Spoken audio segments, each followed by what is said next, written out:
বিজয়ের বেশে দেশে ফিরবে শেখ হাসিনা। পতনের 1 বছর পরেও এটা বিশ্বাস করে ভারত। সেই লক্ষ্যেই আত্মগোপনে থাকা আওয়ামী লীগের প্রধানকে সব ধরনের সহযোগিতা করছে দেশটি। পালিয়ে বেড়ানো নেতাকর্মীদেরও সকল সুযোগ সুবিধা দিয়ে আসছে। এমনকি দেশটিতে অস্থায়ী কার্যালয় খুলেছে আওয়ামী লীগ। হাসিনাকে দেশে ফিরতে সহযোগিতা করলেও ভারতের প্রধানমন্ত্রী নরেন্দ্র মোদীকে 2 শর্ত ছুড়ে দিয়েছেন প্রধান উপদেষ্টা ডক্টর মোহাম্মদ ইউনূস।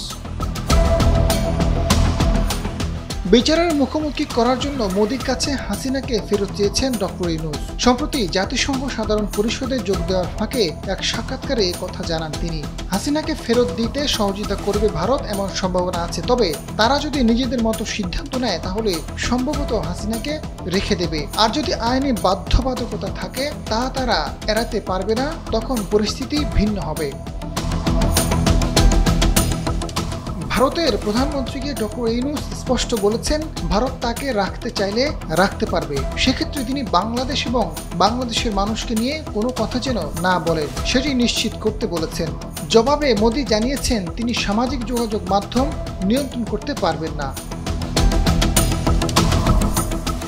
গেল বছর ভারতীয় এক সংবাদ মাধ্যমকে ডক্টর ইউনূস জানিয়েছেন, হাসিনার ভারতে বসবাস করা আপাতত কোনো সমস্যা নয়, তবে তিনি বাংলাদেশের বিষয়ে কথা বললে সেটা সমস্যা।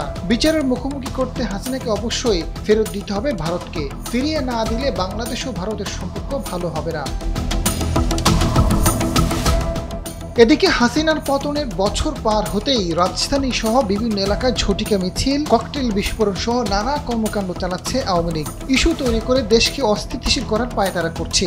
ভারতীয় সীমান্ত দিয়ে বহু নেতাকর্মী দেশে ফিরছেন এবং গ্রেপ্তার হচ্ছেন। গোয়েন্দা সংস্থা বলছে সারা দেশে অ্যাপ ব্যবহার করে আওয়ামী লীগের নেতাকর্মীদের সক্রিয় করা হচ্ছে। তফসিল ঘোষণার পর তারা দেশকে অস্থিতিশীল করতে পারে। আজাদ ফারুক, ডেস্ক রিপোর্ট, সময়ের আলো।